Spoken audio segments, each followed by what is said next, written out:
What's going on, everyone? So, Celeste and Mason have been filming a ton for this upcoming Scream 7. That could mean a multitude of things, right? One, it could mean that, they're in a relationship together, they're best friends. Could also mean that they're Ghostface. And obviously, we don't know. Mason, why would, Chad become Ghostface? I actually think he's the easiest to explain becoming Ghostface out of anybody, right? Now, it's very possible, and I explored the potential of, Chad and Mindy both being Ghostface, but the Chad argument, I think, is much more believable than probably any others. Chad being a mastermind, because that's always, maybe he was involved for the beginning, right? How in Scream 3, you had Roman, who was the mastermind dating back to 96. Do they go that route? I don't think Chad makes sense as that. I think Mindy makes sense as that, right? Because you go back to even Scream 5. Chad has been brutally attacked. I mean, and not with real, reason, right? It's not like, oh, Chad got stabbed in the stomach one time. No, he was brutally attacked in Scream 5. Brutally attacked in Scream 6. Where Mindy was, stabbed in the shoulder, and then she, passed out until it just so happened Ghostface died and everything was okay. Right? Things like that where it kind of makes you raise your eyebrow. But Chad being the killer in Scream 7, I think makes a ton more sense. And there's a bigger argument than Mindy, given how brutally he's been attacked. And given how he's been this sort of protector. And if he is, he's gonna need an accomplice. And so whatever Celeste's character's name is in the upcoming Scream, could make a lot of sense that maybe she is involved too. Maybe she's the one that even manipulated Chad into becoming that.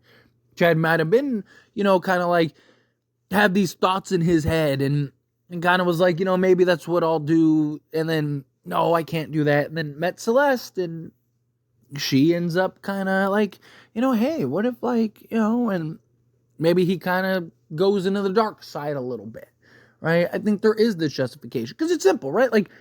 He's been brutally attacked. His uncle died. He's had his entire family impacted, right? His sister nearly died twice. He should have died twice. And all of this stems from Sidney Prescott, right?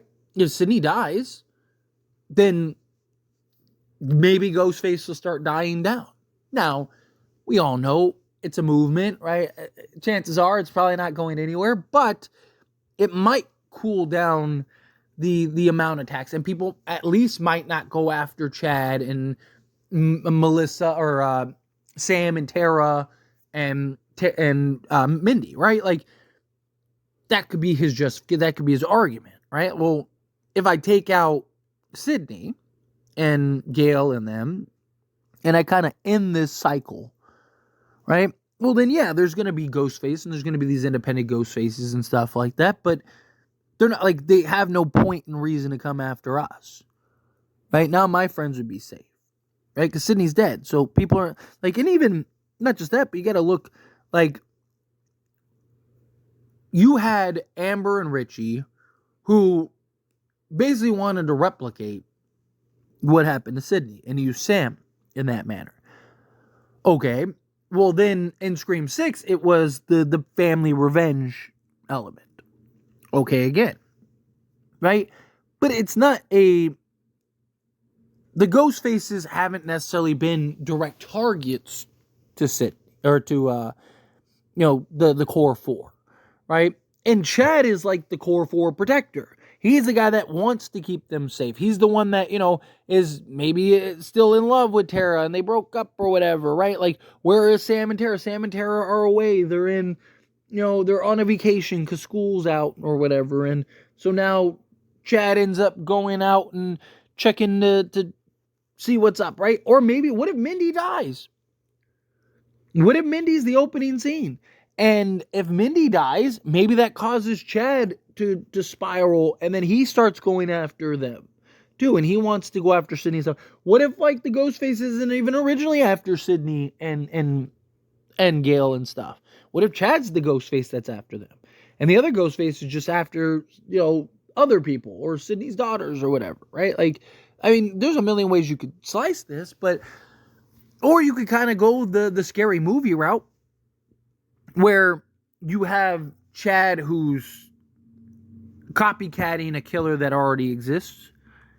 And so that way no one would expect it's him, because no one's going to expect that Chad, who has been brutally attacked twice by Ghostface, is now going to become Ghostface.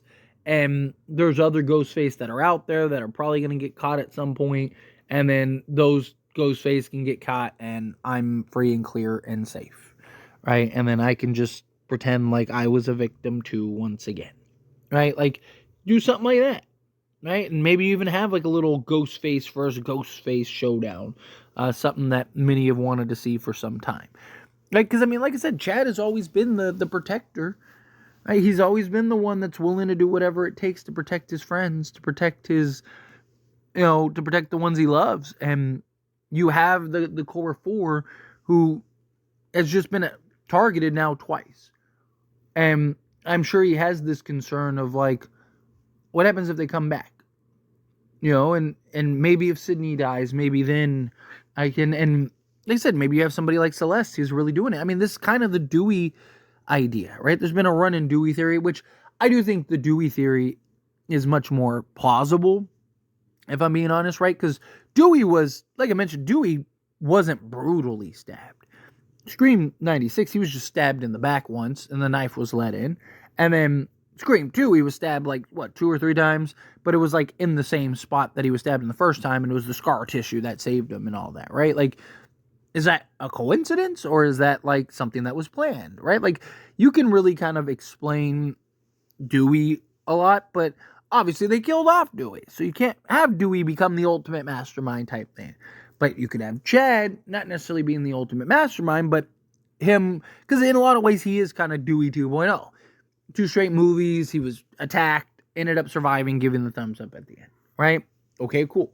Well, now you turn that and you have Chad, and now Chad's the killer once again, or Chad's the killer this time, not once again, but Chad's the killer, and you have that kind of nod to Dewey, and I think an easy explanation, like, and maybe he gets revealed at some point. I've even talked about, I like the idea of like Chad being the killer and Mindy not, or vice versa, where Mindy's the killer and Chad isn't, right? And it's like, now they have to make this decision of like, do I really help kill my brother, or do I really help kill my sister, or do I just kind of like stay out of it or something? But then does that make me an accomplice, or do I help, right? Because I don't want to see my sister be killed or something, right? Like, there's just, I want to see that weight be put on them and kind of see how they respond and how they go about that. But anyway, again, just a thought,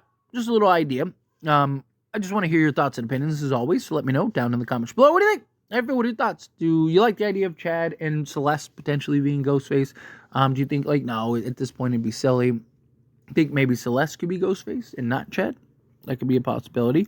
However you feel, whatever your thoughts are. Either way, I would love to hear it, so please let me know down in the comments below.